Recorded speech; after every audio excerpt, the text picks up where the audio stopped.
திருச்சி தமிழ் தேசிய கிறிஸ்தவ இயக்கத்தின் சார்பாக கூட வந்திருக்கிறேன். அண்ணனை 2009 ராமேஸ்வரத்தில் முதல் பேச்சிலிருந்து நான் கவனித்து பின்தொடர்ந்து வந்து கொண்டிருக்கிறேன். இந்த நாளில் கூட கிறிஸ்தவ மிஷினரிகள் இந்தியாவில் ஆற்றிய பணிகள் எண்ணற்றன.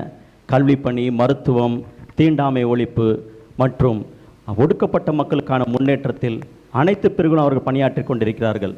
ஆனால் அப்படிப்பட்ட கால சூழ்நிலையில் கூட ஏன் இந்த பாளையங்கோட்டை கூட இந்தியாவின் ஆக்ஸ்போர்ட் என்று கூட அழைக்கப்படுகிறது.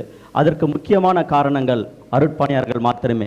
அப்படிப்பட்ட சூழ்நிலையில் இவர்களின் சேவைகளை பாராட்டி அண்ணன் பெரிதும் பாராட்டி பேசாததும் மற்றவர்களைப் போல மௌனம் காப்பதும் ஏன் என்பதுதான் என்னுடைய கேள்வியாக இருக்கிறது.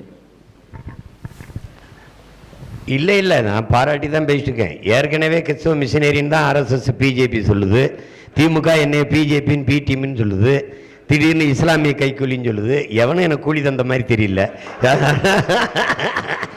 அது சொல்லிக்கிட்டு தான் இருக்கிறாங்க. அதெல்லாம் இல்லை, நான் பாராட்டி பேசாமல் எப்படி இருப்பேன்? பாராட்டி பேசுகிறேன். அதெல்லாம் சும்மா நீங்கள் சொல்ல என் பேச்சை நீங்கள் கூர்ந்து கவனிக்குமா அந்த இடத்துல மட்டும் கவனிக்காமல் விட்டீங்கன்னு நினைக்கிறேன். உங்கள் முன்னாடியே பாராட்டிடுறேன். இவர்கள் நான் எப்போ பேசினேன்னா, பெரியார் படிக்க வச்சாருன்னு சொல்கிறதில்ல, படிக்க வச்சாருன்னு சொல்கிறதுக்கு முன்னாடி பெரியார் ஐயா ராமசாமி அவர்கள் வருவதற்கு முன்னாடியே கிறிஸ்தவ மிஷினரி தொடங்கி பல இடங்களில் மருத்துவக் கல்லூரி, பல கல்லூரிகளை தொடங்கி படிக்க வச்சது கிறிஸ்தவ பெருமக்கள், அந்த வந்தவர்கள் தான். நான் எவ்வளோ சொல்லிட்டேன். அதனால் இனிமேல் இன்னும் கூடுதலாக வேணால் பேசுகிறேன். நன்றிண்ணா. வேறு அடுத்து சகோதரி